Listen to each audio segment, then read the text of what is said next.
This is Scott the Fix It Guy. Today we're dealing with a direct drive Whirlpool washing machine that's leaking. So I'm going to remove the top by using a paint scraper to push in on the right and left hand clips that release the console. So you just want to push in and then pry up. And then you should be able to grab it and tilt it up. It's kind of hinged.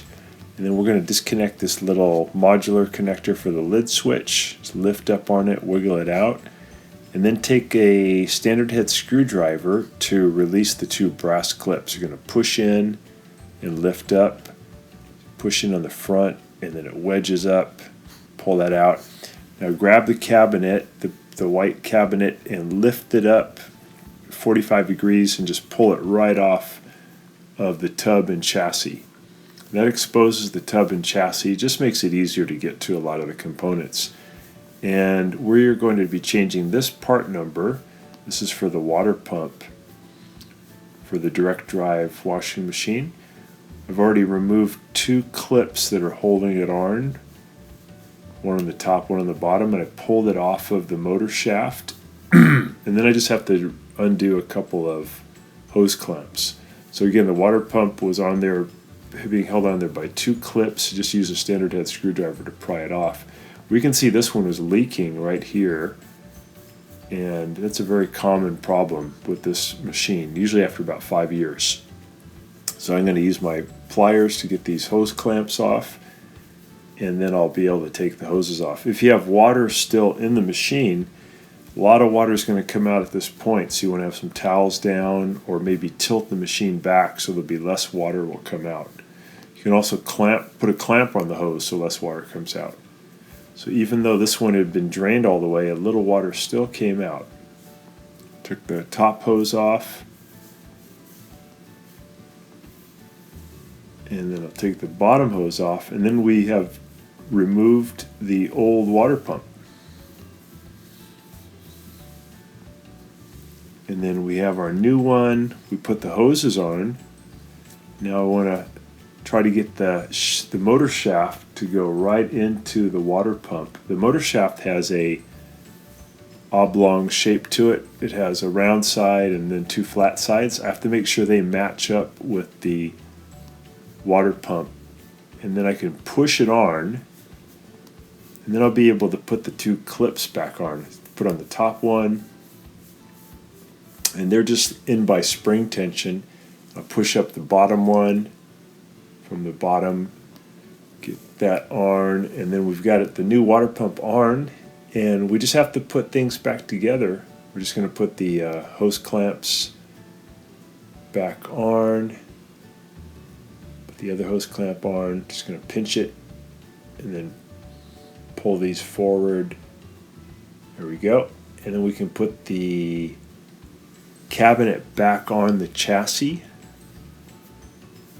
Just grab that. I usually hold it against my leg. I open the door a little bit, and then I move it over to the chassis at about 45 degrees, and I push the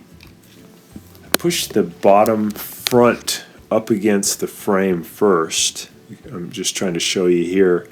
This is the tub in front of us, and then I got the frame pushed in as far as it'll go, and then I'll set the cabinet down. Instead of at an angle, I'll just set it in flat.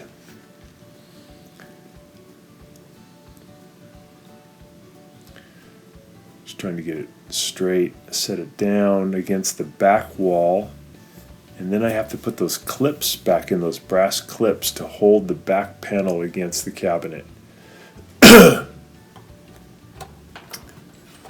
So I'll put in that first one, and then I'll push it down with my hand to lock it in. Use my thumb. Do it on the other side.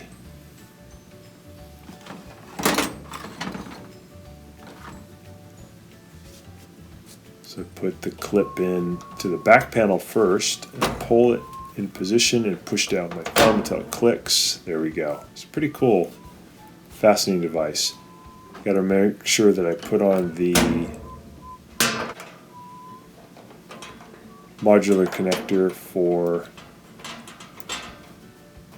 the lid switch, Again, I'll show you how to do the little clip. So put that on the back and then just push it down. There we go. Then we're just going to hinge down the console again and click it into place. And it has little plastic legs, we call them dogs, that go into these holes. Here's the one plastic dog, this thing, it's going to go down into that first hole. And then the spring part will go into the hole closest to the front. We're going to hinge it down, try to line up that little dog. There we go. And then we're going to push down on the console. One side at a time, it'll click into place. Pretty cool. These machines are pretty fun to work on because they're so modular. Click in the next one. There we go. And then we'll set it and just fill it and make sure it's not leaking. Very common problem. Sometimes these machines leak underneath the tub, but most often it's just that little water pump. So back to working, no more leak. Thanks so much for watching. Please subscribe to our channel when you get a chance.